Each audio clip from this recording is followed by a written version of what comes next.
नमस्कार, अस्सलाम वालेकुम, सत श्री अकाल। आज तो सर आपके सामने हैं और अब कल हम लोगों ने जहां पर अपने टॉपिक को ख़त्म किया था वहीं से फिर आगे कंटिन्यू करेंगे इस वीडियो में।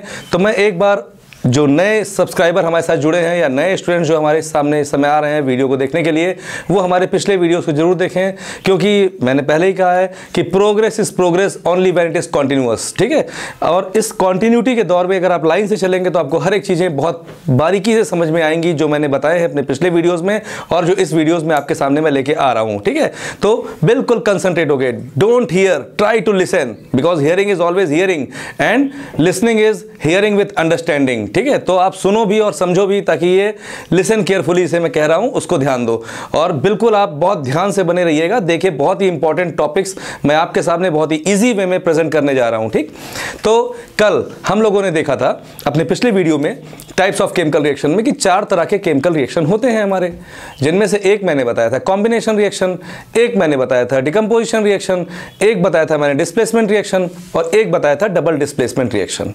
कॉम्बिनेशन रिएक्शन तो हमारा ओवर हो गया था। फिर उसके बाद आता था decomposition reaction.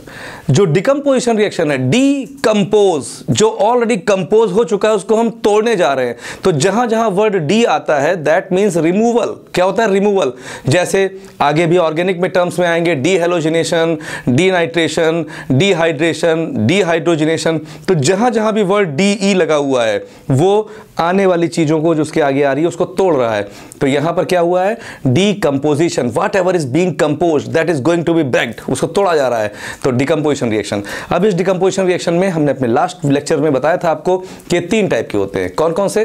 Thermal decomposition, that means कि जब हम किसी भी रिएक्टेंट मॉलिक्यूल को ब्रेक करते हैं in the presence of heat और fire, that is said to be thermal decomposition.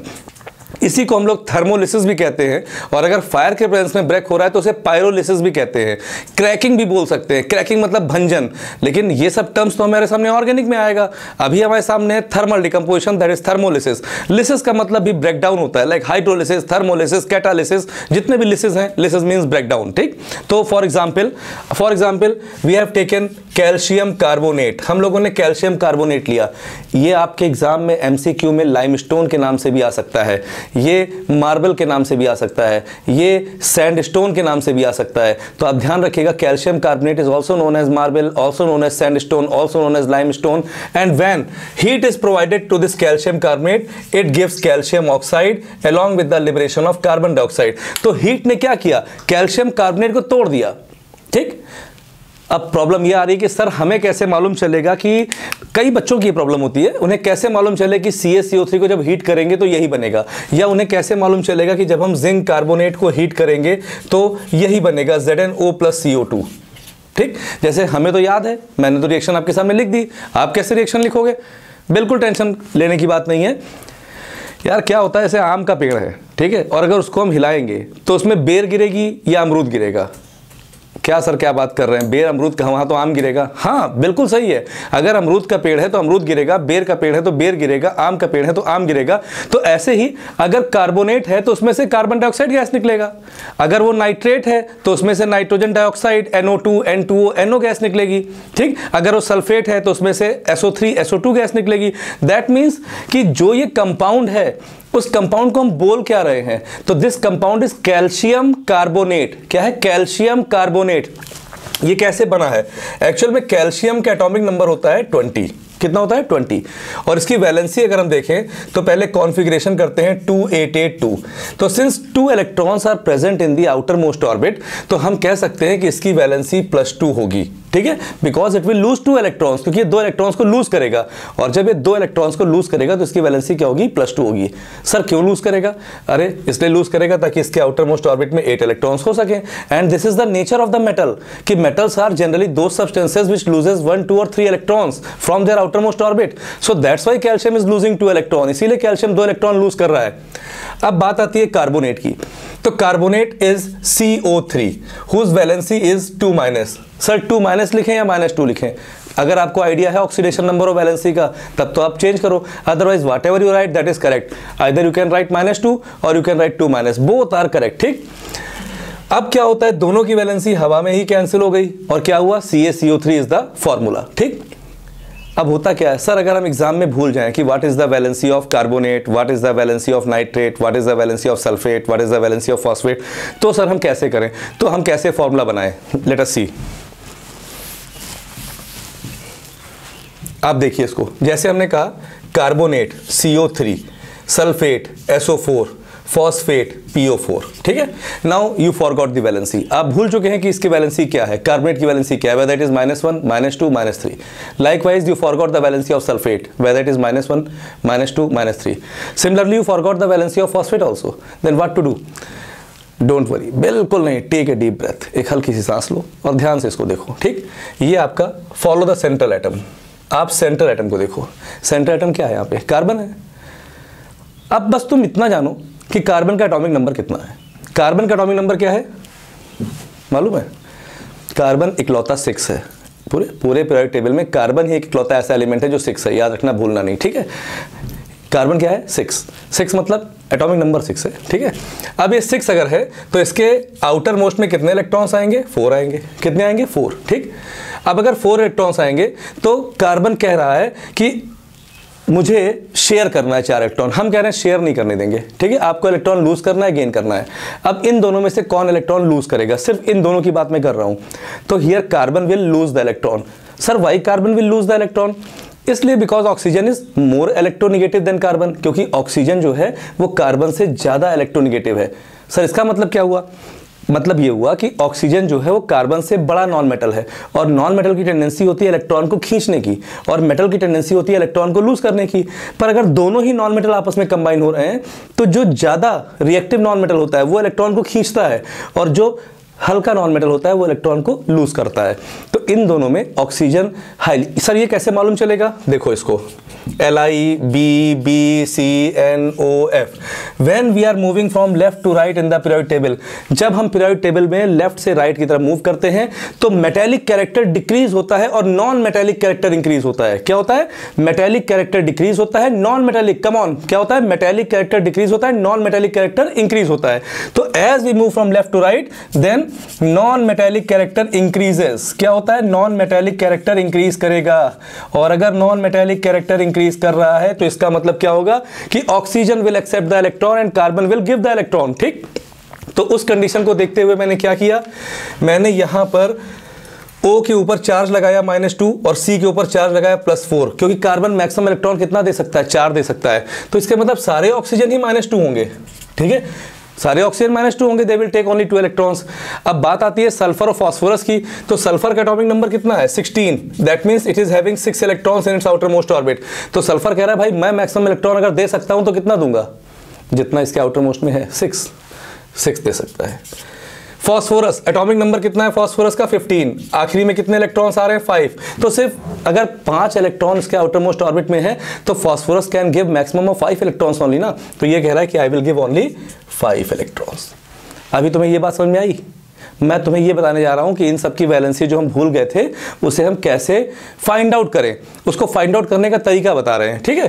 तो अब हमारे सामने जब ये बात आ गई है तो फिर क्या हुआ, ये कह रहा है कि I can give maximum of 4 electron and 1 oxygen can accept 2 electrons, so here are 3 oxygen, so +4 and 3 multiplied by -2 कितना हो गया -6 इक्वल टू x, और x इज इक्वल टू क्या हो जाएगा, क्या हो जाएगा +2, इट विल बी +2, ठीक है, +2 हो जाएगा या -2, सॉरी 3 2 6 -6, और ये 6 इधर आएगा तो प्लस, और ये आपका हो जाएगा -2, ठीक है, क्योंकि 3 2 6 -6, ठीक है। और यहां पर क्या है आपका 6, ये चार्ज हो गया और इसका +4, ठीक है, तो कितना चार्ज है -2। सिमिलरली हियर +6 और इधर 4 2 8 -8 इक्वल टू x, और x इज इक्वल टू कितना हो जाएगा -8 + 6 कितना हो जाएगा -2, ठीक। सिमिलरली हम आ रहे हैं फॉस्फेट पे, फॉस्फेट का +5 4 2 8 -8 इक्वल टू x, और x इज इक्वल टू क्या हो जाएगा -3। इन दिस वे हमको मालूम चल गया कि कार्बोनेट की वैलेंसी होती है -2, सल्फेट की वैलेंसी होती है -2, फॉस्फेट की वैलेंसी होती है -3। क्लियर। अब प्रॉब्लम फिर आ रही है, प्रॉब्लम ये आ रही है कि सर हमको ये नहीं मालूम चल पा रहा है कब आप 8 लगाते हैं, कब आप 8 लगाते हैं, कब आप 8 लगाते हैं। पक्का नेक्स्ट वीडियो में आपको मैं यही बताऊंगा कि 8 कब लगाते हैं, आइड कब लगाते हैं, आइड कब लगाते हैं, ताकि आपका पूरा कॉन्सेप्ट क्लियर हो जाए। मैं आपको इस तरीके से लेके चलूंगा कि आपको केमिकल रिएक्शन में पूरी महारत हासिल हो जाएगी बस। लेकिन पहले भी लाइन वाइज में चल रहा हूं ताकि आपको डिस्टर्ब ना हो, ठीक है, और आप पूरे कॉन्सेप्ट को अच्छे से समझ सकें, ठीक है। तो अभी मैंने ये देखा कि ये कार्बोनेट है, ये सल्फेट है, फॉस्फेट है। अब ऐसी कंडीशन में अगर हमें सोडियम कार्बोनेट बनाना है, क्या बनाना है, सोडियम कार्बोनेट। अगर हमें बनाना है कैल्शियम कार्बोनेट, तो आपको कुछ नहीं करना है, सिर्फ सोडियम का सिंबल क्या है, Na, कार्बोनेट क्या है, CO3, कैल्शियम क्या है, Ca, कार्बोनेट क्या है, CO3, इसकी वैलेंसी क्या है, +1, इसकी वैलेंसी क्या है, -2, and the formula will be Na2CO3। यहाँ पर Ca+2 CO3 -2 both will be cancelled, the formula will be CaCO3। तो कहने के लिए तो इसको भी हम सोडियम कार्बोनेट, कैल्शियम कार्बोनेट बोल रहे हैं, लेकिन फॉर्मूला चेंज हो जाएगा। फॉर्मूला इसलिए चेंज हो जाएगा because it depends on the valency. और वैलेंसी मैंने अपने लास्ट वीडियो में बताया था कि the charge acquired by an atom, किसी एटम के द्वारा कौन सा चार्ज एक्वायर हो रहा है, either by the loss of electron और by the gain of electron. चाहे इलेक्ट्रॉन लूज करके या इलेक्ट्रॉन गेन करके जो किसी एलिमेंट के ऊपर चार्ज आता है वही उसकी वैलेंसी होती है। And valency is very very important, is just like a spinal cord of a body. अगर किसी बच्चे को वैलेंसी नहीं आती है, 1 से लेकर 30 तक का एटॉमिक नंबर नहीं आता है, पीरियोडिक टेबल लर्न नहीं है, तो समझ लो उसकी 50% केमिस्ट्री डिस्ट्रॉयड, ठीक है, क्योंकि बहुत सारी चीज़ों के लिए यही काम आता है, ठीक। तो डिकम्पोजिशन रिएक्शन में हमने अभी यही देखा कि कैल्शियम कार्बोनेट या जिंक कार्बोनेट जब ब्रेक हो रहा था तो क्या हो रहा था, वहां पे ऑक्साइड में कन्वर्ट हो रहा था। तो आपको रिएक्शंस नहीं याद करनी है, आपको क्या याद करना है, इस पर फोकस करना है। जैसे व्हेन एवर एनी मेटल, कोई भी मेटल अगर ऑक्सीजन से कंबाइन होगा it will form metal oxide. Sir कोई भी मेटल, यस कोई भी metal, any metal if combines with the oxygen they will form metal oxide, ठीक। Now What happens when metal oxide is dissolved in water? क्या होगा अगर metal oxide को dissolve करेंगे वाटर में? It will form metal hydroxide, metal hydroxide बन जाएगा। तो कुछ चीजें ऐसी है जो बेसिक आपको रिएक्शंस नहीं याद करनी है, आपको याद करना है उसका मेन फ्रेम याद करना है। जैसे कोई भी मेटल कार्बोनेट्स को हीट करेंगे तो क्या होगा, metal oxide, carbon dioxide. Sir metal को एसिड में डालेंगे तो क्या होगा, डिपेंड ऑन द एसिड, कौन सा एसिड है, HCl है, हाँ तो मेटल क्लोराइड बन जाएगा। सर सल्फ्यूरिक एसिड है, मेटल सल्फेट बन जाएगा। नाइट्रिक एसिड है, मेटल नाइट्रेट बन जाएगा। साथ में क्या रिलीज होगा, हाइड्रोजन हाइड्रोजन हाइड्रोजन। लेकिन सर हमने तो पढ़ा है कि नाइट्रिक एसिड के साथ रिएक्शन में हाइड्रोजन गैस रिलीज नहीं होती है। Yes that's the point. क्यों नहीं रिलीज होती है, because nitric acid is a good oxidising agent. Nitric acid एक अच्छा ऑक्सीडाइजिंग एजेंट है and the hydrogen gas which is coming out because of the reaction will get oxidise to water, वो water में convert हो जाएगा। लेकिन उसमें भी एक्सेप्शन है, मैग्नीशियम और मैग्नीज ये दो ऐसे एलिमेंट हैं जो हाइड्रोजन गैस ही रिलीज करेंगे अगर हम very dilute amount of nitric acid use कर रहे हैं तो। क्लियर। तो कुल मिला के हमको ये समझना है कि अगर किसी हाइड्रोकार्बन को हम ऑक्सीजन से रिएक्शन करा रहे हैं तो क्या रिलीज होगा, क्या बनेगा। अगर हम किसी मेटल को ऑक्सीजन से करा रहे हैं तो क्या होगा, मेटल को हेलोजन से करा रहे हैं तो क्या होगा, मेटल को नाइट्रोजन से करा रहे हैं तो क्या होगा। तो बेसिक जो मैं आपको अपने सारे लेक्चर्स में, अपने वीडियोस में बताऊंगा और आपको रिएक्शंस में मैं बहुत आगे ले जाऊंगा, ठीक है, ताकि आपकी सारी समस्याएं खत्म हो जाएंगी और आप अपने आप से कोई भी रिएक्शन लिख सकते हैं beyond the scope of your book, ठीक है। तो उससे पहले थर्मल डिकम्पोजिशन पे एक बार फिर से आगे चलते हैं हम लोग।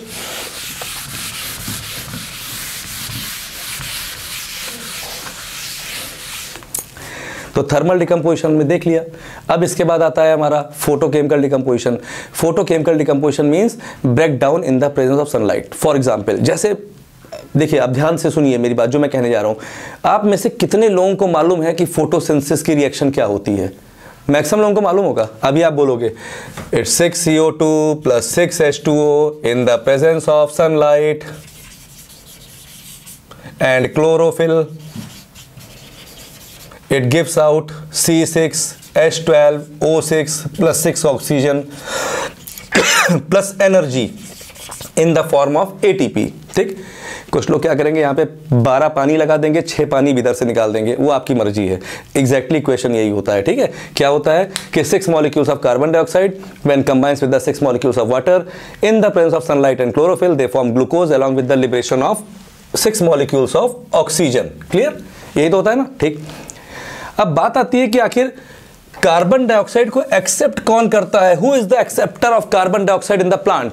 तो RUBP राइबोलोज biphosphate is the CO2 acceptor in the plant.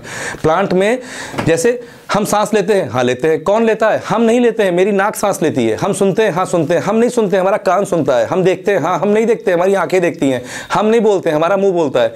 In the same way उस पूरे प्लांट में प्लांट नहीं लेता है carbon dioxide. The RUBP enzyme ribulose bisphosphate that accepts the CO2, that's why it is known as CO2 acceptor.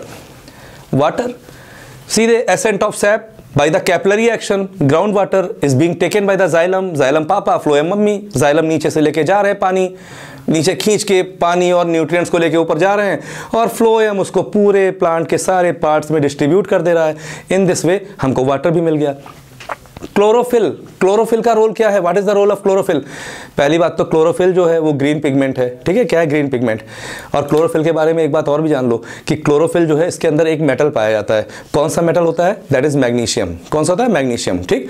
तो ये जो chlorophyll होता है क्लोरोप्लास्ट में होता है। एक्चुअली प्लास्टिड हम लोग पढ़ेंगे ना, मैम आपको जो आएंगी पढ़ाएंगे, उन्हें बताएंगे प्लास्टिड्स क्या होते हैं, फिर बताएंगे क्रोमोप्लास्ट होता है, ल्यूकोप्लास्ट होता है, क्लोरोप्लास्ट होता है। तो leucoplast white plastids, chromoplast coloured plastid, chloroplast green plastids. तो ये जो क्लोरोफिल होता है बेसिकली ये सनलाइट को एब्जॉर्ब करने के बाद एक्साइट होता है। लेकिन what is the role of sunlight? Sunlight का काम क्या है? तो सनलाइट जो है वो एग्जैक्टली वाटर को तोड़ता है। इट ब्रेक्स द वाटर, और जब वाटर को ब्रेक करेगा तो वाटर में से हाइड्रोजन निकलकर यहां जाएगा कार्बन डाइऑक्साइड के पास, and this oxygen will go here. Oxygen यहां निकल के आएगा, and this is known as photolysis. Photolysis of water molecule, water, ठीक है। तो फोटो मींस लाइट। तो जब लाइट के प्रेजेंस में वाटर का ब्रेकडाउन होता है तो उसे हम लोग बोलते हैं फोटोलिसिस। क्लियर? तो ये हो गया photochemical reaction. Photochemical reactions are those reactions which occurs in the presence of sunlight. आप में एग्जांपल दिया हुआ है AgCl का और AgBr का, कि जब हम AgCl को ब्रेक करते हैं तो Ag+Cl2, AgBr को ब्रेक करते हैं तो Ag+Br2। This is the example of photochemical reaction. और अब एक लास्ट आपके सामने बच रहा है इसी में, और वो है electrolytic decomposition. When in the presence of electricity, जब हम बिजली के प्रेजेंस में, करंट के प्रेजेंस में ब्रेक कर दे रहे हैं वाटर को, तो हाइड्रोजन गैस रिलीज हो रहा है, ऑक्सीजन गैस रिलीज हो रहा है। That is known as electrolysis और electrical decomposition reaction. So I think it is very clear to you कि that combination reaction is just the combination of the atoms और elements to form a compound, a bigger product. Similarly decomposition reaction is the breakdown of the complex product into simpler ones, and it is of three types: thermal decomposition, electrical decomposition, photochemical decomposition. Thermal decomposition is the breakdown of the compound in the presence of heat. Photochemical decomposition is the breakdown of the compound in the presence of sunlight, and the electrical decomposition is the breakdown of the complex compound into simpler ones with the presence of electricity. Clear? अब इसके बाद आता है displacement reaction, जो मैं आपको थोड़ा सा बताता हूं, और बाकी ध्यान से ना, काना कालू मांगे आलू, जिंक आयरन टिन लेड लेकर, हाइड्रोजन कू मर्सी गोल्ड। लो हो गया, खत्म। क्या था इसमें? झूठे फालतू परेशान थे आप। Potassium, sodium, calcium, magnesium, aluminium, zinc, iron, tin, lead, hydrogen, copper, mercury, silver, gold. This is the highly reactive, most reactive, and as we come down the reactivity decreases. जैसे हम नीचे आएंगे रिएक्टिविटी घटेगी, ठीक है। तो इसमें एक रिएक्शन पढ़ा है आप लोगों ने, बहुत इंपॉर्टेंट है। कॉपर सल्फेट को जिंक से रिएक्शन कराया, जिंक सल्फेट बनाया, साथ में कॉपर रिलीज कराया। कैसे हुआ? Because zinc is more reactive than copper, so zinc will displace the copper from its salt solution. जो नीचे है वो खिसकाया जाएगा, जो ऊपर वाला है वो खिसकाएगा, ठीक है। और इसी को डिस्प्लेसमेंट रिएक्शन कहते हैं। Next video double displacement reaction, बने रहिएगा। बाय।